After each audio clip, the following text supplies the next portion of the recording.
I would like to go back to the procurement issue, and something I'm probably going to be speaking here for a while, but it's something that it's troublesome to me.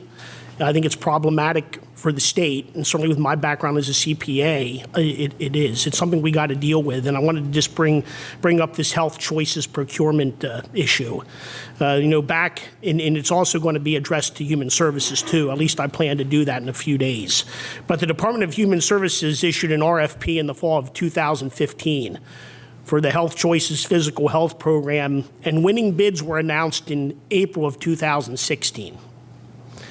Aetna Better Health protested the awards, and in July of 2016, the Commonwealth Court ruled the DHS did not follow the procurement code rules by denying Aetna's right to protest the awards and by using an undisclosed heritage factor in scoring proposals to increase the score of bidders with at least 25% of the market share in each zone. Now, rather than rescore the proposals without the heritage factor, DHS, not DGS, but DHS, immediately rescinded the April awards and issued a new RFP.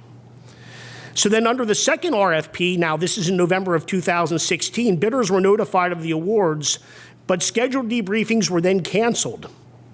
On December 15th of that year, DHS notified bidders that a scoring error had occurred and that the November awards were being rescinded and new awards would be announced in December 20th. On December 26th, bidders were notified of the new awards, and DHS publicly announced the winners on January of 2017. But at the January debriefings, it was, however, revealed that DHS had improper contact with the winning bidder during the blackout period and allowed the bidder to actually change their proposal. And then 2, modified the weighted factors for technical competency without notifying the bidders. And then 3, did not verify small, diverse business vendors. And then thereafter, several bidders protested the awards. And then in April of 2018, so less than a year ago, the Commonwealth Court found that DHS had directly violated the procurement code when the Deputy Secretary and Deputy Chief Counsel actually met with the bidder in December of 2017. And I guess I have several questions here, though I'll be able to get all through them. But I was curious, you're the lead procurement agency. What has your involvement been in this whole failed procurement cycle? Thank you for your question, Representative. The Health Choices RFP, as I recall, was a delegated procurement, which means that we were not the lead agency to execute the procurement. However, we did remain involved to the extent that the SDB components had to be scored.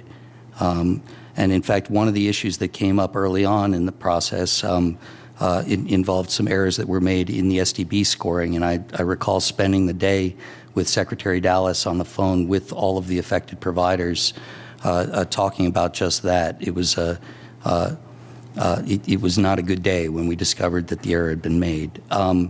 But as far as the other allegations and or conclusions of the court vis-a-vis DHS, I don't know that I have anything to add.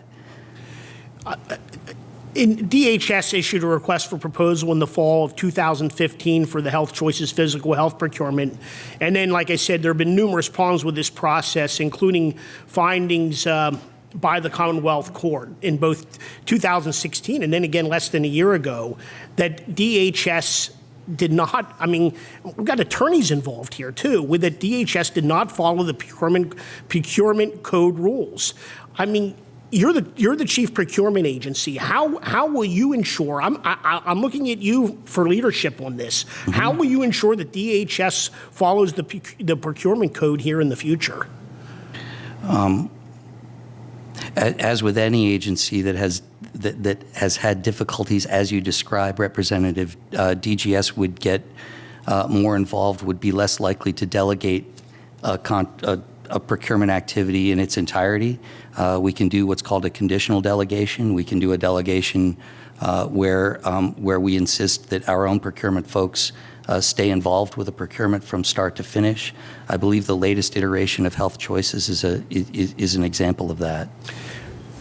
I'm just going to say, you know, I feel a lot of pressure here as a state representative that people expect me to be transparent and do things right. And all I'm going to say is that I expected, and I'm saying this isn't necessarily, it's DGS, it's DHS maybe particular here, but I expect there to be transparency and integrity and the executive branch to do things right also. And that, because I think this is what gets people and the residents of Pennsylvania upset when they feel that the system is rigged or something, or it just doesn't feel right. I mean, that's the way to put it. But I appreciate, like I said, appreciate you being forthright and being here today.